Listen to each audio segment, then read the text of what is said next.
Hello, my name is András Lénárt. I'm a historian and I work at the Holocaust Memorial Center in Budapest. I am also the editor of holocaustphoto.hu, a website and new initiative that aims to collect all the photos available about the Holocaust in Hungary. Now, a few months ago, we got in contact with Dr. István Szántó, the son of a Holocaust survivor. His father, Dr. András Szántó, was also a physician, and he was enlisted into the forced labor service in 1944. In the next 10 minutes, I will talk about his photo albums. I share my screen now. Yes. Okay. In my presentation, I want to emphasize the importance of correctly interpreting historical photos, particularly photos of the Holocaust, that don't depict the brutality of the situation. Without the obvious signs of discrimination or intimidation, it's only context that can offer us a well-grounded understanding of the scenes. Many times, the absence of data makes it impossible to offer a proper explanation. In fortunate cases, like the one I will discuss today, we have not only photos, but even an album, a selection of pictures for representative purposes, and even a contemporaneous diary from the fall of 1940. The cheerful images stuck in two scrapbooks are not the memories of a Scout veteran jamboree, but represent the unjust and pointless forced labor service designed specifically for the Jews. The reason for the service was above all the humiliation of middle-class Jews and not the auxiliary physical work for the army. Most of you are familiar with the historical background, so let me just set the scene briefly. The Hungarian labor service was rooted in the formation of the National Army of General Miklós Horthy, the latter governor of the country between 1920 and 1944. However, after the World War I, the planned discriminatory measures against politically unreliable elements were not introduced due to the provision of the Trianon Peace Treaty that forbade Hungary from having an army. The institution gained real significance from 1939 on due to the anti-Jewish laws.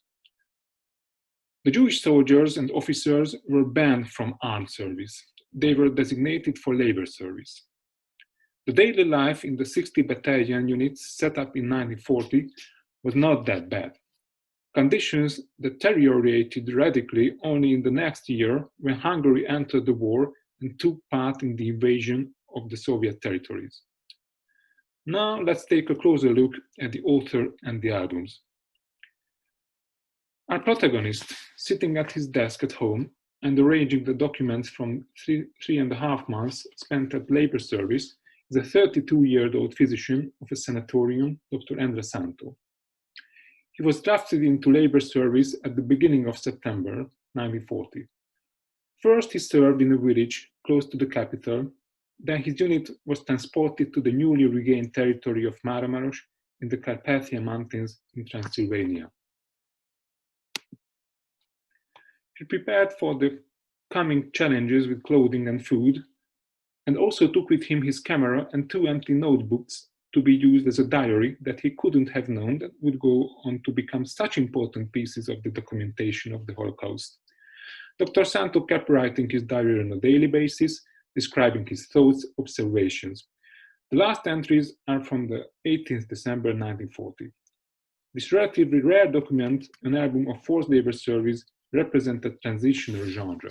The opening page is reminiscent of a traditional album, a collection of memories to share with basic data such as the place and date, the number of the company, the list of the officers and of the Jewish officers at the two sides of the picture. Only the subtitle at the bottom of the page, Where and Why, express uncertainty and doubt. And we can also see the picturesque snowy photo that foreshadows the later events of the year. Going through the album, the mood is relatively light at first. Images of the morning bath, lineups, dusty courtyards of village houses, animals, a horse drinking from a trough, sitting at desks in the courtyard of a cottage house, exercises or a break in the fields, together with beloved visitors in the courts or on the top of the hay bales.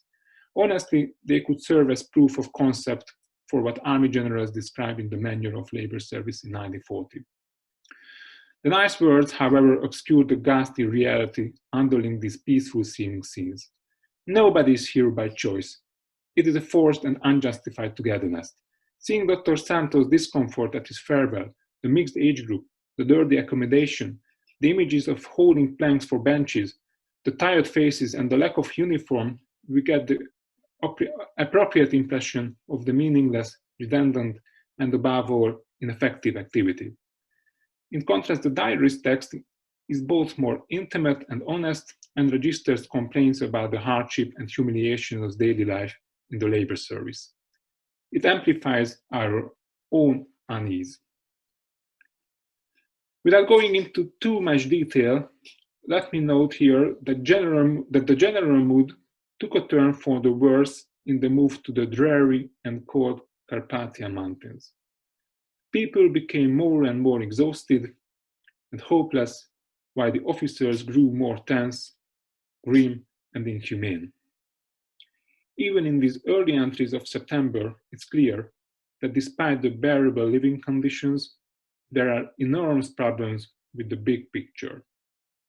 A society that allows these things to happen had been dangerously changed.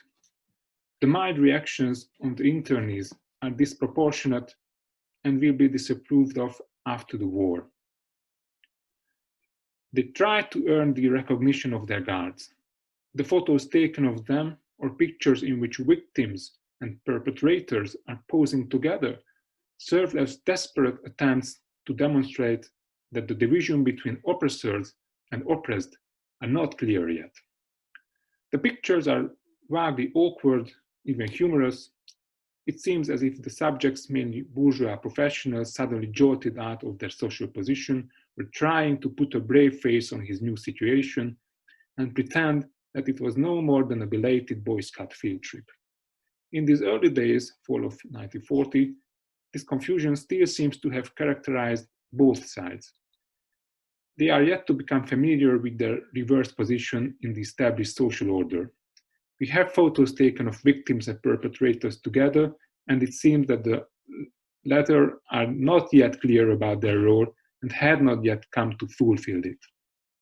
Worth to mention that other photos could have come from a tourist picture album, as they registered the discovery of Orthodox Jewish life in the Subcarpathian villages or prominent buildings and pleasant landscapes. The album of selected photos as an object of representation and recollection reflects on this intensively.